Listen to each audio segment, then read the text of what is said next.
E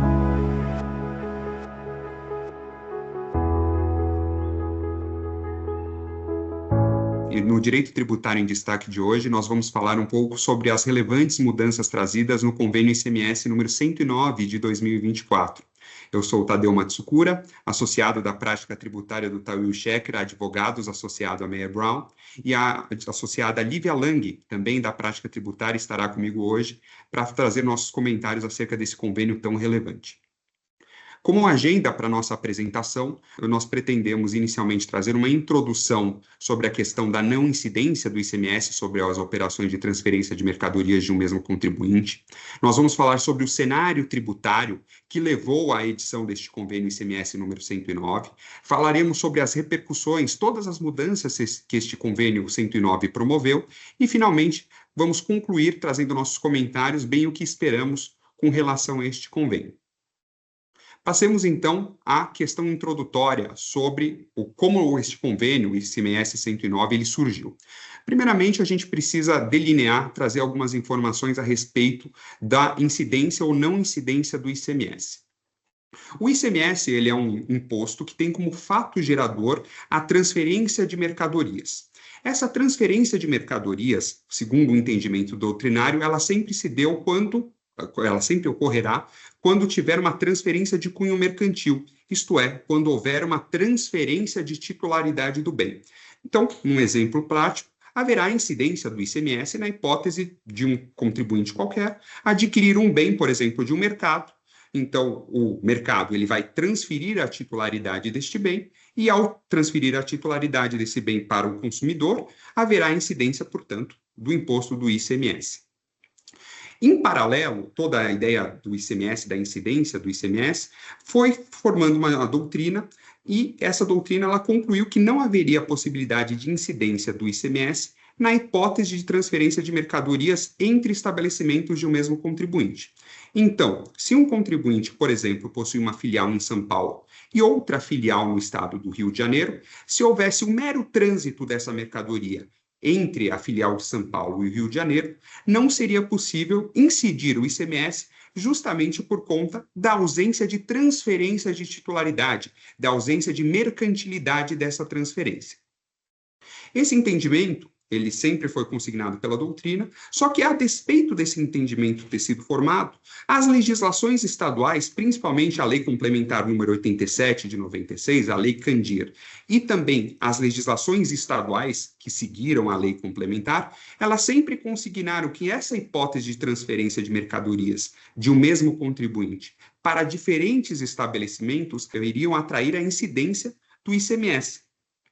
E o que aconteceu é que alguns contribuintes optaram por questionar essa exação fiscal e, com esses questionamentos desses contribuintes, acabou se formando uma jurisprudência consolidada no âmbito das cortes superiores. Então, tanto pelo Superior Tribunal de Justiça, principalmente pela súmula número 166, como também pelo Supremo Tribunal Federal, pelo tema 1099. E essa jurisprudência se consolidou exatamente no sentido do que a doutrina já havia falando. Isto é, não há possibilidade de incidência do ICMS na hipótese de transferência de mercadorias entre estabelecimentos, justamente por conta da ausência de transferência de titularidade, a ausência de cunho mercantil dessas operações. Então, nós tínhamos, primeiro, alguns contribuintes que questionavam essas cobranças e tinham também aqueles contribuintes que não optavam, não queriam questionar essas cobranças no âmbito do Poder Judiciário. Isso porque esses contribuintes, ao recolher o ICMS sobre essas tributações, eles tinham uma contrapartida. Essa contrapartida era a possibilidade de utilizar créditos decorrentes desta operação de transferência de mercadorias entre seus próprios estabelecimentos. Então, mais uma vez, nós tínhamos alguns contribuintes que optavam por questionar judicialmente essa cobrança de ICMS e outros que, por conta da situação, acabavam optando por sequer questionar essa situação perante o Poder Judiciário, justamente pela possibilidade de usufruir desses créditos derivados dessas operações. O que é importante ressaltar é que, caso o contribuinte optasse por ingressar com a ação judicial, é que ele poderia, no caso concreto, ter um potencial efeito reverso. Esse potencial efeito reverso, ele se daria por conta de dois motivos. O primeiro é que você tinha um débito tributário sem o respeito ao crédito correlato, e o segundo, que é o mais importante, aqueles contribuintes que já estavam utilizando os créditos decorrentes desse recolhimento de ICMS, caso ingressassem com ação judicial, muito provavelmente teriam que estornar todos os créditos oriundos dessas transferências. E, com isso, sem dúvida alguma, poderia haver questionamentos dos fiscos estaduais. Então, esse potencial efeito reverso, esse efeito rebote, fazia com que alguns contribuintes necessitassem de um aparelhamento, de uma opinião tributária, para verificar se valia realmente a pena o ingresso dessa ação judicial ou não. E nesse contexto de discussões judiciais, nós tivemos, no ano de 2017, o ajuizamento de uma ADC. Essa ADC foi uma ADC ajuizada pelo Estado do Rio Grande do Norte, e ela teve como finalidade buscar a declaração de constitucionalidade pelo Supremo Tribunal Federal com relação ao trecho, ainda que para outro estabelecimento do mesmo titular. Vamos explicar. A ADC, primeiramente, é uma ação que possui eficácia erga omnes, isto é uma ação que ela possui efeito vinculativo perante todos os órgãos do Poder Judiciário e também perante os órgãos do Poder Executivo e perante o Poder Legislativo. Então, ela tem uma eficácia totalmente abrangente e totalmente, claro, vinculativa. E o segundo ponto é que o Estado do Rio Grande do Norte, o que ele estava buscando, era que o Supremo Tribunal Federal declarasse como constitucional, declarasse como válido a cobrança de ICMS na transferência de mercadorias de um mesmo contribuinte para diferentes estabelecimentos. Então, esse foi o viés, esse foi o objetivo do Estado do Rio Grande do Norte. Em 2021, o Supremo Tribunal Federal julgou essa ADC, só que ele basicamente seguiu a jurisprudência que já vinha sendo consolidada, tanto perante a própria Corte, como também perante o Superior Tribunal de Justiça. E essa decisão, basicamente, ela julgou improcedente o pedido do Estado do Rio Grande do Norte para declarar a inconstitucionalidade dos dispositivos legais. Isto é, o Supremo Tribunal Federal ele declarou como inconstitucional a possibilidade de cobrança do ICMS na transferência de mercadorias de um mesmo contribuinte para diferentes estabelecimentos. E eles se basearam justamente no fato que não existe fato gerador nessa hipótese por conta da troca de titularidade, não há fato gerador imponível do ICMS. E com essa decisão surgiram basicamente alguns questionamentos, e todos os questionamentos estavam diante sempre da questão dos créditos de ICMS. Então, o que seriam feito para aqueles contribuintes que estavam recolhendo o ICMS normalmente, e agora, com essa decisão do Supremo Tribunal Federal, eles precisavam adotar, enfim, alguma medida com relação aos créditos. O que eles iam fazer com relação a esses créditos? E por conta dessa insegurança jurídica, o Estado do Rio Grande do Norte optou por opor embargos de declaração. Esses embargos de declaração, eles tiveram basicamente duas medidas. A primeira seria com relação à questão desses créditos, isto é, os contribuintes iam ter que estornar esses créditos, eles teriam que utilizar esses créditos, como seria feito. E também o Estado do Rio Grande do Norte buscou também a questão da modulação dos efeitos da decisão. Isto é, ele buscou que a decisão proferida pelo Supremo Tribunal Federal, ela tivesse produção de efeitos para alguma data. Essa data não havia sido mencionada num primeiro momento pela Corte Suprema. E daí, em abril de 2023, por maioria de votos, ao Supremo Tribunal Federal ele se manifestou sobre esses dois pontos. O primeiro deles, ele mencionou que o acórdão somente passaria a produzir efeitos a partir de 1º de janeiro de 2024, ressalvados os casos que algum contribuinte tenha questionado, seja administrativamente ou judicialmente o tema, até a data da publicação da ata de julgamento, da decisão de mérito do Supremo.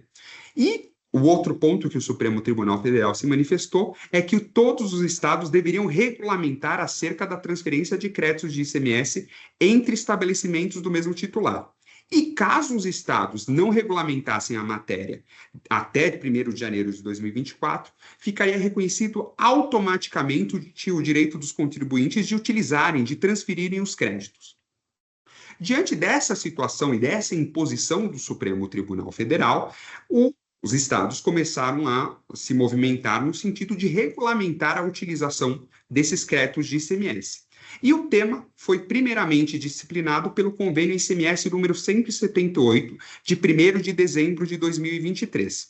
Este convênio ICMS é um convênio que ele acabou saindo do nosso ordenamento jurídico e ele saiu para dar lugar ao convênio ICMS número 109, que é o que a Lívia logo mais vai entrar em maiores detalhes. E o que é importante ressaltar é que esse convênio ICMS, ele tinha, dentre outras previsões, ele mencionava que seria necessária a transferência obrigatória dos créditos do estabelecimento de um estabelecimento para o outro, ou isto é, haveria necessidade de transferência obrigatória dos créditos ao estabelecimento de destino.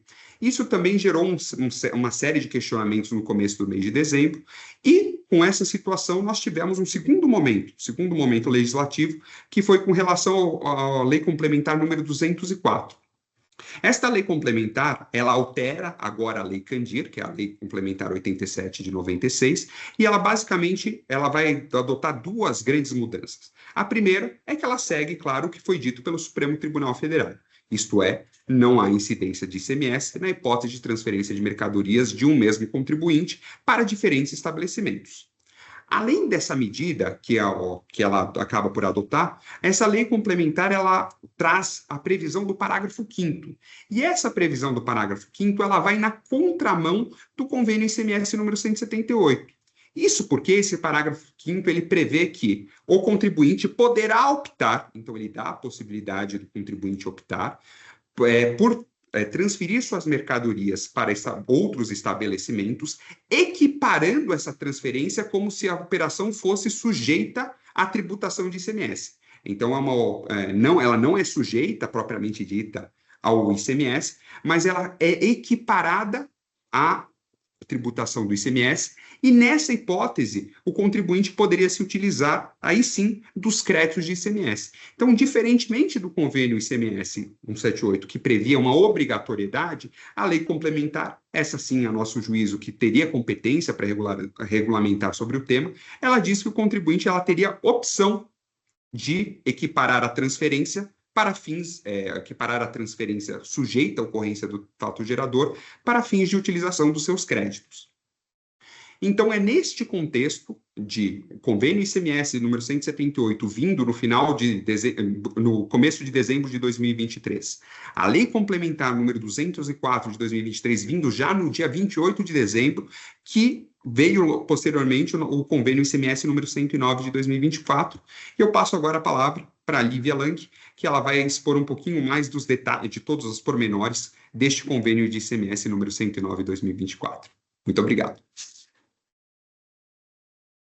Tadeu, muito obrigada pela palavra.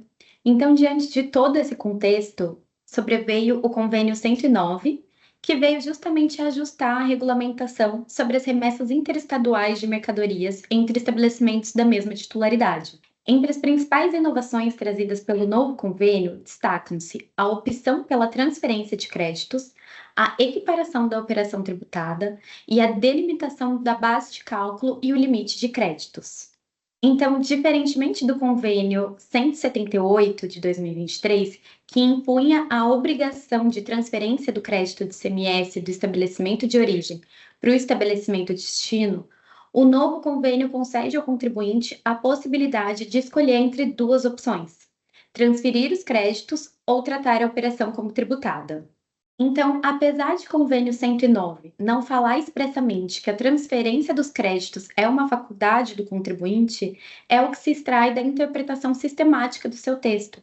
Isso porque, na cláusula primeira, que trata das transferências dos créditos, ele dispõe que fica assegurado o direito à transferência do crédito, enquanto na cláusula sexta, a redação dispõe expressamente que, alternativamente ao disposto na cláusula primeira, o contribuinte pode optar pela transferência da mercadoria equiparada. Então, caso o contribuinte opte pela transferência dos créditos para o estabelecimento destinatário, o estado de origem ficará obrigado a assegurar apenas a diferença positiva entre o crédito acumulado das operações anteriores e o resultado da aplicação dos percentuais aplicados sobre o valor da operação de transferência. Ou seja, é assegurado apenas a diferença entre o crédito de ICMS apurado na operação e a alíquota interestadual. Nesta hipótese, o contribuinte deverá lançar um débito na escrituração de estabelecimento do remetente, com registro no livro de saída, e um crédito na escrituração do estabelecimento destinatário, com registro no livro de entrada. O crédito a ser assegurado pela unidade federativa de destino ficará limitado à aplicação das alíquotas interestaduais do ICMS sobre o valor médio da entrada da mercadoria em estoque na data da transferência, o custo da mercadoria produzida ou, em caso de mercadoria não industrializada, a soma dos custos de sua produção, assim entendidos os gastos com insumo e material de acondicionamento. Nesta opção, o convênio desconsiderou o valor da mão de obra. Então, vale lembrar aqui que o convênio anterior, 178, obrigava a transferência dos créditos, mas estabelecia que o crédito seria calculado sobre o valor relativo à entrada mais recente da mercadoria, e não o valor médio. Assim que houve a publicação do convênio 109, muito se falou sobre a possível inconstitucionalidade desse convênio, diante da imposição da limitação de quais hipóteses que seriam aplicadas às alíquotas interestaduais e também de todo o procedimento de apuração e registro desses créditos. Aqui vale lembrar que a Lei Complementar 204 de 2023 prevê somente que a base de cálculo do crédito a ser transferido é o valor atribuído à operação de transferência realizada.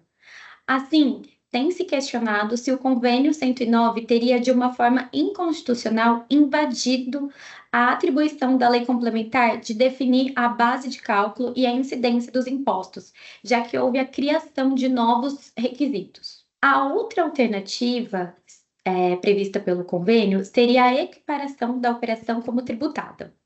Nesse caso, o contribuinte ele poderá fazer a transferência da mercadoria equiparada à operação sujeita à ocorrência do fato gerador do imposto para todos os fins, inclusive para a apropriação do respectivo crédito pelo estabelecimento de destino. Para essa opção, considera-se como valor da operação para determinação da base de cálculo do imposto o valor correspondente à entrada mais recente da mercadoria, o custo da mercadoria produzida, assim entendido a soma do custo da matéria-prima, material secundário, mão de obra e acondicionamento, e tratando-se de mercadorias não industrializadas, a soma dos custos da sua produção, assim entendido os gastos com insumos, mão de obra e acondicionamento. Bom, como se vê, o novo convênio ele trouxe bases de cálculo distintas para cada uma das opções. Então, para as transferências de créditos e para os débitos opcionais, o que poderia impactar os fluxos de saldos de créditos e débitos dos contribuintes, a depender da opção escolhida. Então, na hipótese de equiparação da operação, diferentemente da transferência de créditos, a cláusula expressa de que a utilização dessa sistemática não implica o cancelamento ou a modificação dos benefícios fiscais concedidos pela unidade federada de origem e de destino. Essa opção, ela vai ser anual, devendo ser feita até o dia 31 de dezembro, para vigorar a partir de janeiro do ano subsequente. Irretratável para todo o ano calendário, automática até que se consigne no próximo ano, por opção diversa, ela vai alcançar todos os estabelecimentos do contribuinte no território nacional e será consignada no livro de registros de utilização e documentos e termos de ocorrências de todos os estabelecimentos do mesmo titular. Ela deverá ser incluída na nota fiscal com a expressão transferência de mercadoria equiparada à operação tributária, nos termos do parágrafo 5º do artigo 12 da Lei Complementar 87 de 96 e da cláusula 5ª do Convênio 109. Essas condições foram objeto de muitas críticas assim que o convênio foi publicado, sob o entendimento de que a opção anual e irretratável fere a autonomia dos estabelecimentos, já que feita a opção, ela será válida para todos os estabelecimentos localizados no território nacional, que são sujeitos a diferentes legislações estaduais, de modo que uma única sistemática poderia não ser a mais adequada. e também por limitar a flexibilidade das empresas que possuem diversos estabelecimentos no território nacional, já que durante todo o ano calendário elas não irão conseguir adaptar suas operações conforme os eventuais benefícios fiscais concedidos por diferentes estados. Além disso, outro ponto que foi criticado assim que o convênio foi publicado foi sobre uma possível guerra fiscal. Muito se falou sobre a possibilidade de uma reabertura da guerra fiscal, já que na transferência dos créditos, as unidades federativas devem garantir apenas a diferença entre o crédito de ICMS gerado na operação e a alíquota interestadual. Nesse sentido, foi questionado se essa limitação poderia ensejar interpretações divergentes entre os estados, que poderiam ainda adotar políticas de competitividade para proteger ou atrair a base tributária das empresas. Como se sabe, o convênio deve ser internalizado pelo Estado para que possa produzir efeitos no ente federado. Até o presente momento, verificamos que os estados que concentram a maior parte das operações sujeitas ao ICMS já internalizaram o convênio sem alterações ou inovações. O estado de Minas Gerais, quando da internalização, realizou algumas adaptações para dispor sobre a continuidade do ICMS-ST nas transferências, na qual o valor do crédito transferido será descontado ao calcular o imposto devido por substituição tributária. Além disso, dispõe que os contribuintes que possuam um regime especial devem equiparar as transferências a operações tributadas, sob pena de revogação do regime. Dispõe ainda a obrigatoriedade dos produtores rurais equipararem as transferências a operações com fato gerador do imposto estadual. O Estado de Pernambuco, por sua vez, também fez ajustes para dispor que os incentivos ou benefícios fiscais concedidos pelo Estado são mantidos desde que o contribuinte opte pela equiparação da transferência a uma operação tributada. Considerando que se trata de um convênio recente que ainda está sendo internalizado pelos estados, estamos monitorando eventuais questionamentos que podem surgir.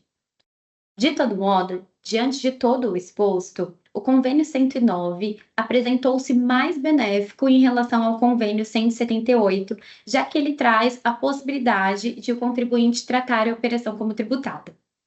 Assim, nós ficamos à disposição para eventuais esclarecimentos sobre o convênio. Obrigada!